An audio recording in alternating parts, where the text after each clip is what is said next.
मुझे आईफोन चाहिए। आज के जमाने में स्मार्टफोन बच्चों के जीवन का एक अहम हिस्सा बन गया है, लेकिन कभी-कभी ये जरूरत से ज्यादा दिखावे का सामान बन जाता है। ये कहानी एक ऐसे ही लड़के आरव की है, जो शहर की चकाचौंध में असली खुशियों को भूल गया था। बनारस की गलियों में रहने वाला 13 साल का आरव अपने दोस्तों की देखा-देखी एक महंगी जिद पकड़ बैठा था। उसकी ये जिद न सिर्फ उसके माता-पिता के लिए परेशानी थी, बल्कि उसके खुद के समझने के लिए एक बड़ी चुनौती भी। आरव स्कूल से घर लौटा तो उसका मुंह फूला हुआ था। उसने अपना बस्ता सोफे पर फेंका और जोर से चिल्लाया, पापा, मुझे आईफोन चाहिए।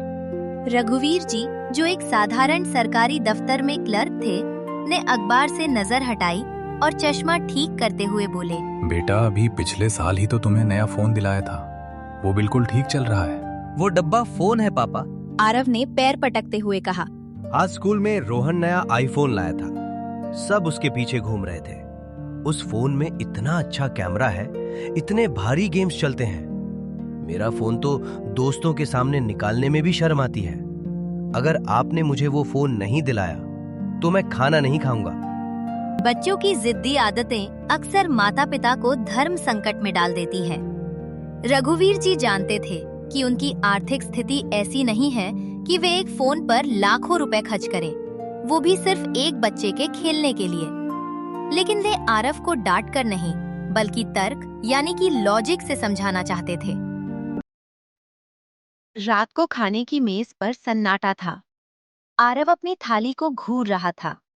रघुवीर जी ने शांति से कहा, आरव, ठीक है, मैं तुम्हें वो फोन दिला दूंगा। आरव की आंखों में चमक आ गई। सच पापा?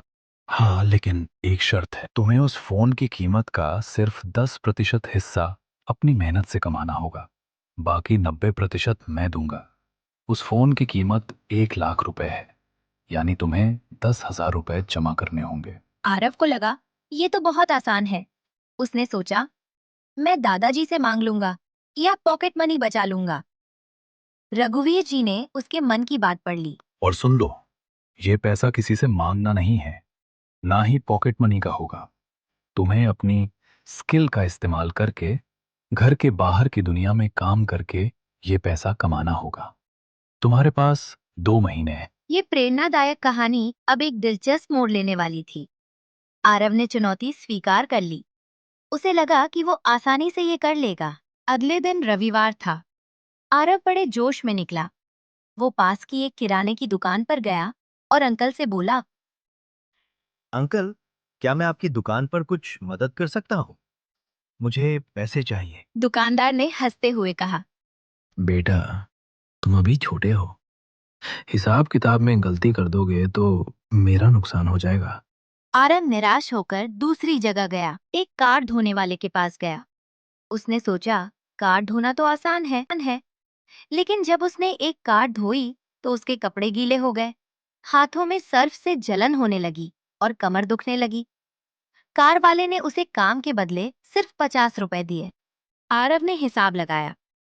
50 रुपए एक कार के?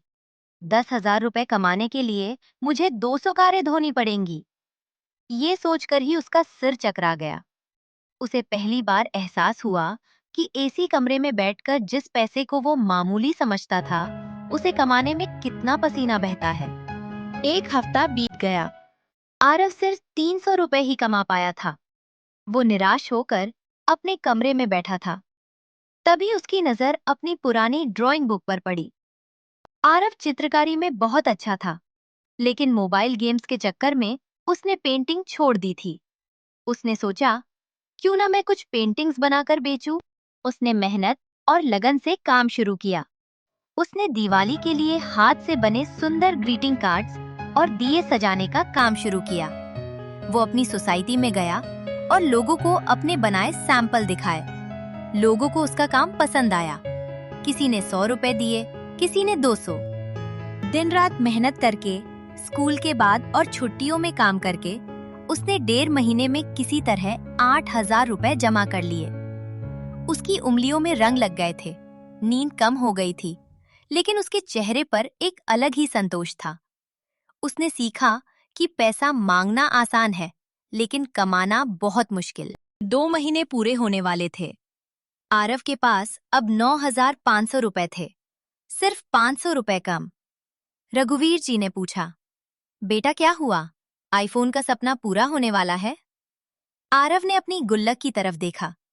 उसने उन नोटों को गिना जो उसने एक एक करके जमा किए थे।